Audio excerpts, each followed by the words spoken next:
Hola, ¿cómo están? Muy buenas noches. Este programa se llama 89 segundos para debatir sobre los temas que nos importan. Esta vez, la responsabilidad penal juvenil, un tema que tiene media sanción en la Cámara de Senadores y media sanción pendiente de la Cámara de Diputados, pero que está siempre en debate. Así es, lo que sobresale tiene que ver con la baja de la imputabilidad de los menores, pero hay muchísimos temas, muchísimas aristas que hacen a esta problemática social. Cada vez que un menor comete un delito, la gente pide a los gritos cárcel, prisión, y aseguran que un menor entra por una puerta y sale por la otra. Hoy analizan ese tema y debaten Gabriel Ganón, que es el defensor general de Santa Fe, es criminólogo, docente de la Cátedra de Política Criminal de la Universidad Nacional de Rosario. Gracias por venir, doctor.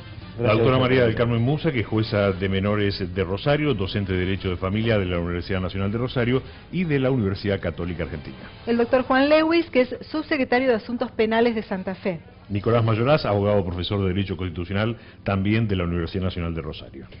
Y el padre Néstor Negri, que es sacerdote de las Flores, parroquia Nuestra Señora de Itatí.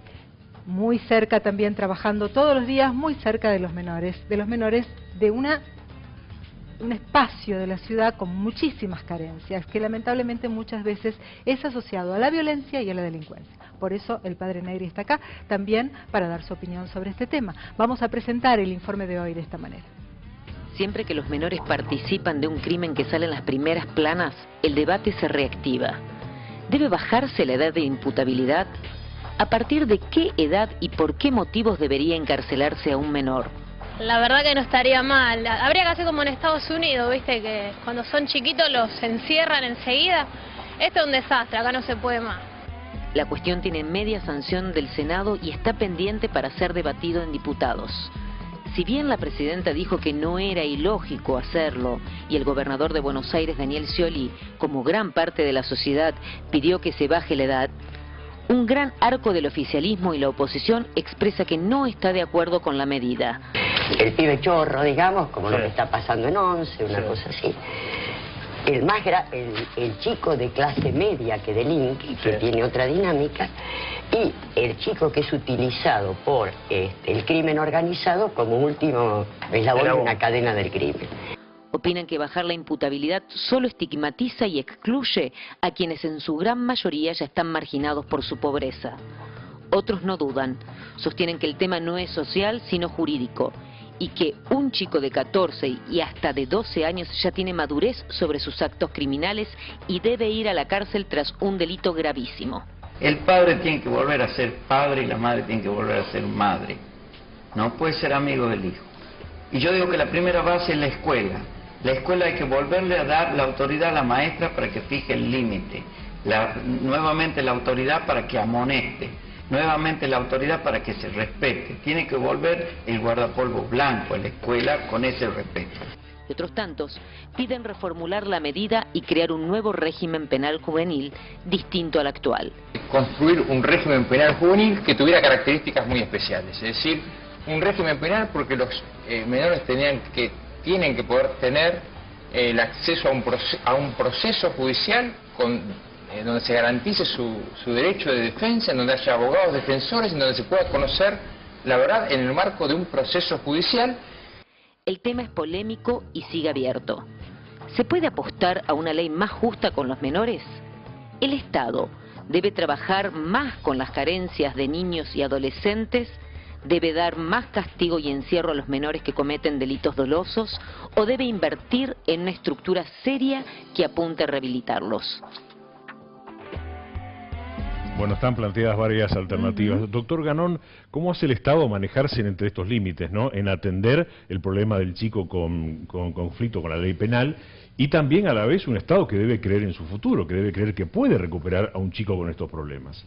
Bueno, yo creo que en cierta medida el debate está de alguna manera mal planteado. Yo creo que lo que hay que plantear concretamente es que la situación actual que se vive en el país y que se vive concretamente acá en la provincia de Santa Fe es la convivencia de situaciones poco claras, sobre todo en el manejo de lo que se refiere a la justicia penal juvenil. Me parece que esta nueva reforma que comienza en la provincia de Santa Fe, de puesta en funcionamiento de un nuevo sistema de justicia criminal, va a tender a garantizar y a hacer más claras estas situaciones. Después, debatir sobre la baja o la suba de la edad de imputabilidad me parece que es un debate estéril y vacuo, porque se puede bajar la edad de la imputabilidad para hasta los 14 años, como el proyecto que aprobó el Senado de la Nación, únicamente para delitos graves. Esa sería mi opinión concretamente en este punto. Pero ¿por qué digo que es vacuo? Porque los problemas de seguridad no se resuelven a través del sistema punitivo, no se resuelven a través del sistema punitivo penal.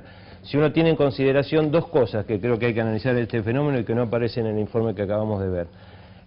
Una de esas cosas tiene que ver con la cantidad de delitos que cometen y la cantidad de esos delitos que llegan a conocimiento de los tribunales de justicia, y cuál es la posibilidad de los tribunales de justicia de resolver esa cantidad de delitos. El porcentaje que les llega a los tribunales de justicia de delitos que se cometieron es un porcentaje muy bajo, y solamente se puede castigar el 5% en el mejor de los casos de todos esos delitos que se cometen.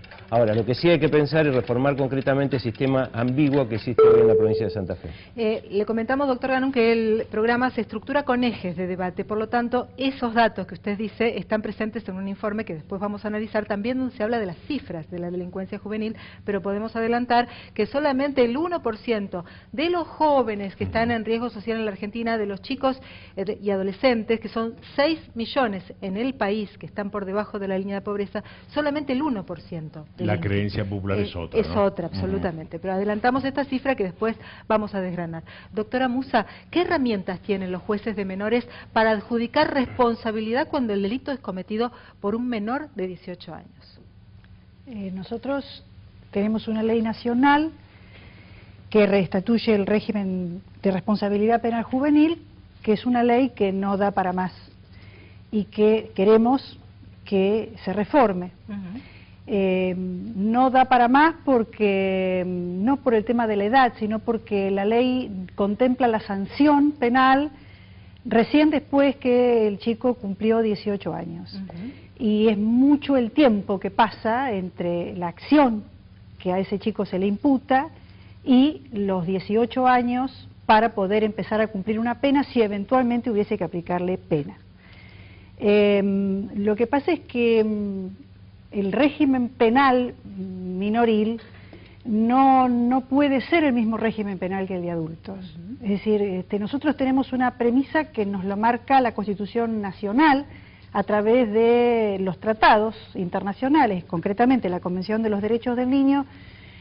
Cualquier sistema de justicia penal juvenil, la prioridad a la que atiende es a rehabilitar a ese chico, que el chico pueda cumplir un rol productivo en la comunidad, respetuoso de los derechos y garantías fundamentales, propias y de terceros. Eso es un imperativo constitucional.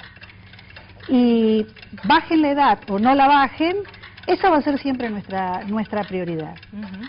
Gracias, doctora. Lewis, ¿se resuelve con más encierro, como proponen algunos? No, de ninguna manera. Esta cuestión ya está incluso contemplada en la propia Convención de los Derechos del Niño, que establece que el encierro debe ser el último recurso a que acuda un Estado para enfrentar el problema de la criminalidad juvenil, y aún en los casos en que se decida el encierro tiene que ser por la menor cantidad de tiempo posible. Es por eso que tanto el proyecto de ley que se encuentra en estudio en el Congreso como lo que nos marca el derecho comparado establecen un arco de reacciones diversas que no tienen que ver con el encierro, sino que tienen que ver con otras sanciones posibles, especialmente orientadas a reforzar la inserción del joven en su comunidad a través de la educación, de la capacitación y un sinnúmero de otras acciones. No es que la Convención lo prohíba, pero justamente entendiendo que es algo inútil y que es algo que genera más problemas de los que dice solucionar, trata de limitarlo al máximo posible. Vamos a decir, Leo, que el proyecto de ley que está aprobado, recordamos en el Senado, que fue aprobado en noviembre del 2009, todavía no perdió estado parlamentario, hay muchos que aseguran que no debería tratarse en que es justamente un año electoral, establece la responsabilidad penal para los chicos comprendidos en la franja etaria entre 14 y 16 años. Hay algunos que apoyan esta idea y otros que la rechazan. Pero hay constitucionalistas, doctor Mayoraz, que aseguran que ha evolucionado muchísimo la mente de un chico de 14 años con los estímulos en el último siglo y que por lo tanto la legislación debería cambiar y sancionar. ¿Cuál es su opinión? Mi opinión es que el tratado realmente no establece una edad específica de punibilidad, pero sí las recomendaciones, la interpretación del tratado a través de las recomendaciones de Beijing hablan que esa edad de punibilidad sea lo más elevada posible, y coincido con el doctor Lewis que el encarcelamiento tiene que ser la última ratio, tiene que ser la última razón y el último recurso. Lo que yo creo que el problema hay que tomarlo desde el origen, porque si nosotros atacamos la punibilidad, estamos atacando en definitiva una consecuencia, que es cuando tomamos, diríamos, la última parte de la película y no nos preocupamos por toda la película completa que empieza con el chico en situación de abandono. Claro. Para mí me parece que la problemática esta está dada, o el error en que a veces incurrimos, es que lo enfocamos exclusivamente desde el ámbito penal. Y este no es un problema exclusivamente penal. Y la Convención de los Derechos del Niño, si bien tiene todo un capítulo y un título referido expresamente a las cuestiones procesales, a cómo se debe atender el niño, digamos, en desviación, digamos, delictiva, establece otros mecanismos y otros recursos preventivos que se pueden actuar. Y justamente que yo creo que si uno quiere realmente atacar la causa, esta discusión, si es 14 o 16 años, va a ser una discusión intrascendente, porque si nosotros nos enfocamos a decir, bueno, ¿qué herramientas tiene el Estado para atender esa situación de abandono, para atender ese niño que está en la calle? Si nosotros atacamos, ponemos todo el énfasis en eso, vamos a encontrarnos con que no va a ser necesario tener este otro debate. Bueno, hablando precisamente de las causas, de los orígenes del conflicto, el padre Negri lo vive a diario allí en Las Flores. Usted ha dicho recientemente, bueno, se han multiplicado las armas, los chicos tienen muy pocas oportunidades, por un lado les ofrecen una vida que a la que acceder a través de la televisión y por otro le dicen no es para vos y todo esto genera frustración. ¿Este es un poco el escenario? Y sí, de hecho, la gran problemática se da fundamentalmente en los grandes centros urbanos, donde conviven situaciones demasiado distintas, demasiado distantes, no solamente distintas, y donde genera violencia. Yo en esto tengo un punto de vista muy parcial por justamente conocer, no sé si toda la película, como decía él, pero claro, cuando vi crecer a los chicos, en qué situaciones crecieron, y los tuve en catequesis y de repente me encuentro con que están haciendo una vida que nunca les enseñamos nosotros por lo menos, y me cuestionan, sí, ¿qué hacemos los adultos? Y plantear desde la fe esta búsqueda de lo que todos queremos, porque en el fondo lo que queremos es vivir bien, claro. Y eso es lo que no logramos.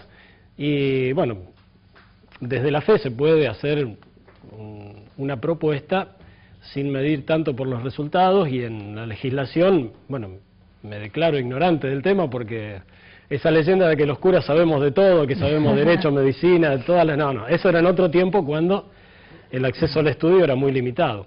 Nosotros lo que hacemos, los que estamos en los barrios, es insertarnos y acompañar a la gente. Y vamos aprendiendo junto con ellos cómo hacerle frente a estas situaciones que a todos nos agarran desprevenidos. O sea, nadie estaba preparado para esto, ¿no?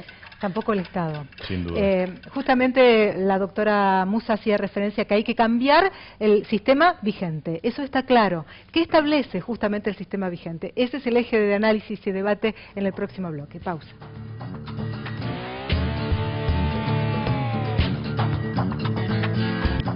Desde el año 2005 se dejó atrás la llamada ley de patronato que disponía institucionalizar a los menores en conflicto con la ley penal, los separaba de sus familias. Actualmente está el régimen de protección integral de niñas, niños y adolescentes en conflicto con la ley penal. Pero sin embargo algunos sostienen que el espíritu tutelar permanece allí.